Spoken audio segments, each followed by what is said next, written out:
So for other runner-up in the skill category, we have a Dungeoneering Guide to the Basics by Deathstone9. Anyways, I hope you guys enjoy, and feel free to give the video a thumbs up and or favorite if you did. Always helps and it's greatly appreciated. Hey guys, just remember this video was made quite a while ago, so when he lists the worlds for Dungeoneering, just remember that those are a little outdated. Otherwise, excellent guide.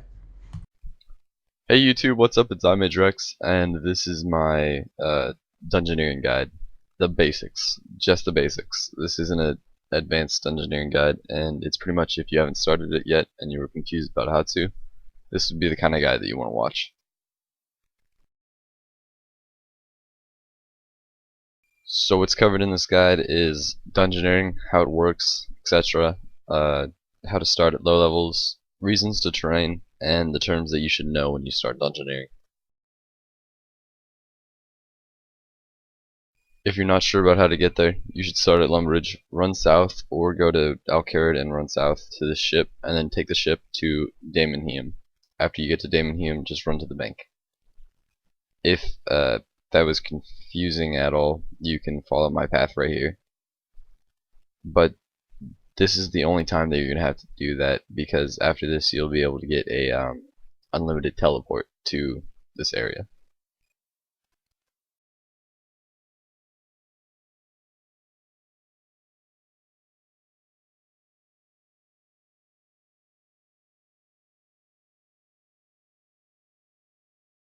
Okay, so now that you have your Ring of Kinship, what you want to do is equip it, form a party, and this is what you have to do. Click on the ladder right here by the side of the building, and then once you do that, you get this option to choose which floor you want to do. The higher your level, the better floor you can do, and so on. Starting out, you'll probably only be able to access, well, you will only be able to access floor 1, which is the frozen floors. So click that. Once you do that, make sure to click confirm, and then after that you have to choose your level of difficulty. 6 will include all of the skills shown, and you will get a no experience penalty. 5 reduces some experience that you're going to gain. 4 reduces more, all the way down to 1, which is just combat. So I recommend only doing 6 for the time being on a small. Once you go up in Dungeoneering levels, you should start using larges, and I'll explain that later. So this is the room that everyone starts out in. It's the most helpful room, as you get all your supplies off the table here that you start out with, and there is a smuggler in the middle that you can trade, and he'll have a variety of stuff to buy. Also, what you can notice in my inventory is stuff that I have bound throughout the game. Anything with a B onto it will mean for bind. You start collecting stuff as soon as you start, and then the higher tier that it is, the more likely you should bind it. So each dungeon changes with a obstacle in the middle of the room, and then a door leading onto the next room that you want to get to. So in the middle there could be a puzzle. There could be a puzzle that you have to complete. There could be monsters that you have to fight, or there could be a skill that you have to use. So to start off, I want to mention some things. A group gatestone is the teleport in the starting room, the home teleport room. It's unlimited teleports to the leader of the group. A guardian door, you have to kill all the monsters in the room to actually open this door. A skill door requires a skill to be used in order to be opened. This one in particular is a rune door, and you have to imbue energy to open it.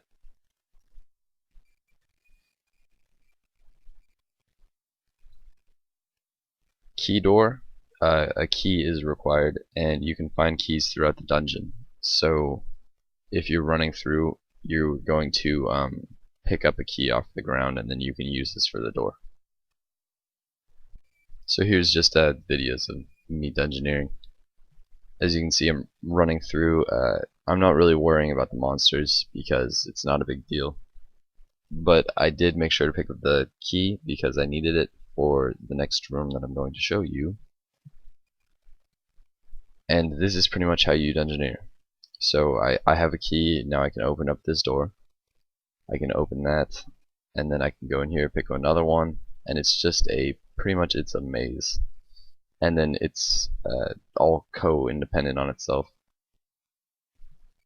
What you do if you're at a tier or a complexity 6 is you can also decide to skill in the rooms if you want to, which is a good thing for skillers, you know. And this is actually really helpful because if you ever get the opportunity to be on a team and you don't want to kill monsters like I do, it could be really helpful just to have a high level skiller in there. And as you notice, I just ran into a dead end, so I turn around, grab some food off the ground that I just killed that one person for, and then continue on with my trek. So I'm going to just let the video run with completion for the dungeon, and then I'm going to now explain how to train dungeoneering at low levels. So at low levels, it's almost impossible for you to get a team unless it's with friends, and if you are lucky enough to get some friends to come with you, that's fantastic. But what you want to do probably is just start off with a complexity 6 small dungeon, which takes probably 5 minutes to complete or less, and then just continue doing that. To gain the most experience, I don't recommend dying. I wasn't really worried about it in this clip because I just wasn't really worried about it. But as you'll notice, the boss, there's the monster that I'm killing right now is the boss of the floor, and that's a really important thing because this is how you complete the dungeon itself. So while you're training by yourself, which I recommend actually for levels 1 to 20 or so, before you can go to get a team that's worthwhile, I recommend doing that. And then you just travel through the dungeon, find the boss, and then kill the boss, and then open up any extra rooms that you can find. Dungeoneering experience gained is based on a couple of things. First off, if you notice at the top left hand corner, there's the floor, which is first variety of experience. Then right next to that is the prestige number, which is the highest floor that I've gotten to or completed in a row. And then right next to that is the average, which you just add up and divide by 2. And then under that, you can see that the dungeon size also affects it with a modifier after that. Bonus rooms also affect it with a modifier. It just adds percentages to your experience and then calculates that. The death subtracts experiences. Guide mode also subtracts it, and then the total will be right under that. So from levels 1 to 30 or 40, the best training method is to actually do small, complex level 6 dungeons by yourself. For lower levels, it'll be extremely boring, and the only reason why I say train it by yourself is because it's almost impossible to find a team for a large dungeon on like such a small floor. But if you have friends that want to train it with you, I would highly suggest finding like similar level friends and then training on large dungeons. Complexity 6 large is for the highest floor that you can do. Like say if I can do floors 1, 2, 3, 4, 5, and 6, I would train on larges for 6 and then complex level 6 smalls for the previous 5. So every time that you have completed a set of floors, that all the set of floors that you can do, make sure to reset your dungeoneering progress, as it will give you a higher prestige, and this will actually even out to more EXP as you average it throughout your dungeoneering trip. Also, once you get more comfortable with this, you should only be doing larges for the main training method, so you should find a 5-person team and then do complexity level 1 smalls and make it as easy as possible. That way you can get through all of the bad floors that you don't want to do larges for, because after a while you'll realize that larges are going to be your main source of experience throughout the dungeoneering. process.